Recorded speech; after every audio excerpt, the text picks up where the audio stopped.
For today videos, magluluto tayo ng, ano bang tawag doon? Yung sa Bicol Express. Ayan ang ating mga ingredients. Ito yung for my own version only. Start po tayo. Ito ay aking version lamang dahil marami akong mga gulay-gulay na mga tira. Pagsasama-samahin ko lang siya at gagataan. Yun lang. Ito po ay para din nilupas namin baon sa aming holiday.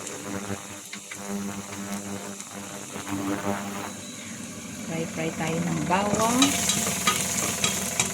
Isunod natin ang sibuyas. Sibuyas.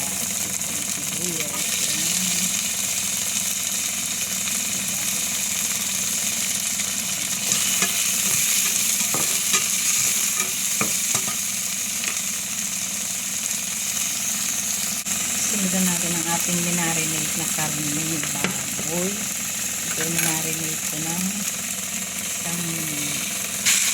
24 hours na.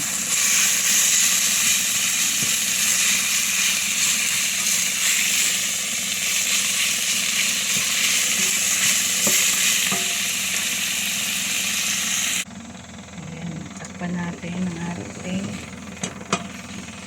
kaldero para maluto ang ating karneng baboy.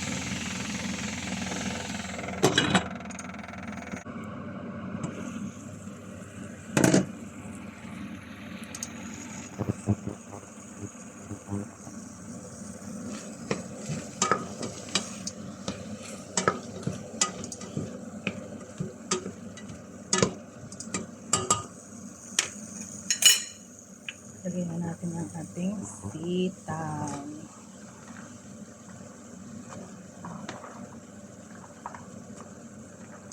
Sitaw ang nilagay ko. Pero pwede rin naman siguro talong, any kind of vegetable pwede. Meron nga akong celery ilalagay. Pwede na yan kahit ano.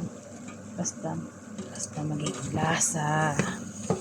Maraming gulay, konti lang ang karne. Okay na yun. Diba? Ayan natin nalagyan ng gata. Yan. Takluban ulit natin. Lagyan natin ang ating alamang. Ang ating alamang ay galing ng Malaysia. Chili paste na may alamang. Okay na yan. Wala kasi ako ng normal na alamang. Kaya ito, okay na yan. Para lang magkalasa. Magkalasang alamang. Lasang alamang na mukhang mapapawaw sila sa anghang. Lagyan na natin ang ating celery. Ito ay invento ko lang to. May celery. Sa Bicol Express wala pong celery. Pero para sa akin, nilagyan ko.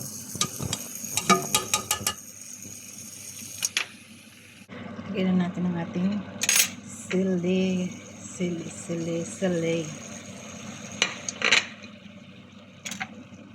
Lagyan na rin natin ng gata. Pwede na ito. Gataan na natin.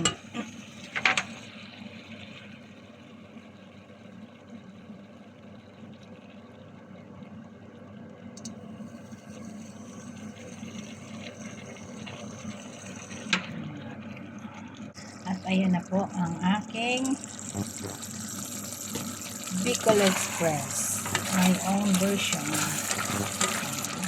Almost done. Ready na sa lunch.